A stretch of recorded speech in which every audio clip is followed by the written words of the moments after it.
What's up guys, muling nagbabalik ang inyong kadete. Kung napapansin nyo guys, wala na ako sa barko ngayon. Actually 6 months lang nakuha kong sea service. Ngayon guys, nag-aalaga muna ako sa aking asawa dahil kabuhanan niya. Anytime maaari na siyang manganak. Ngayon guys, sinusulit ko muna mga araw na kasama ko ang aking pamilya at excited na rin akong makita si Baby Lyle.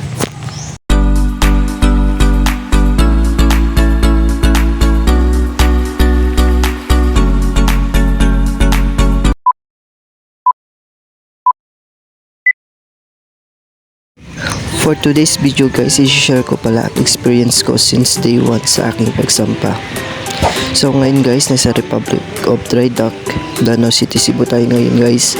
Actually guys, yung first sampa ko, para akong naging ignorante. Lalo na yung nakita ko yung isang barko na kakaalis lang, galing din sa dry dock.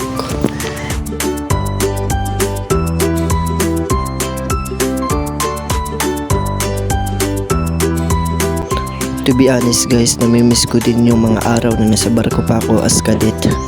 Sobrang dami kong natutunan sa pamamarko. Lalo na yung mga kasamaan ko sa barko, nakakamiss sila makatrabaho. Especially sa aming mga AB, salamat sa pagturo sa akin kung paano magbimon. At sa mga kasamahan ko, mga official, maraming salamat sa pag-guide sa akin, pagturo. Marami kang matutunan sa pamamarko at iba-iba mga experience ang madadaanan nyo, kaya laban lang.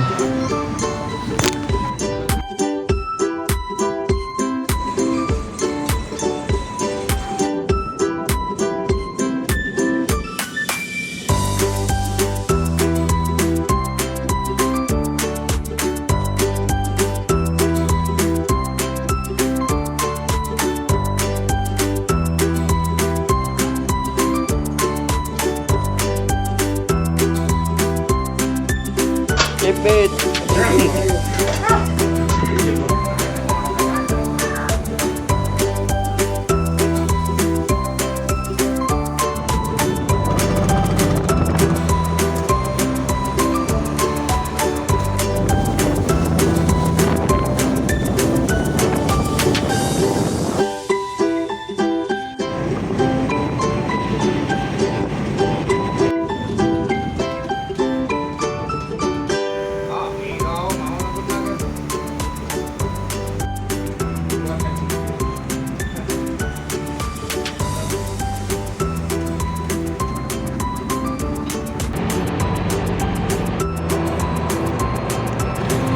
So guys, hanggang dito na lang matatapos ang aking kwento bilang isang kadete. Sa mga kasamaan ko dyan sa barko, ingat kayo palagi. Have a safe trip. God bless. Thank you for watching guys. Kita-kita muli tayo sa next video natin guys. Peace out.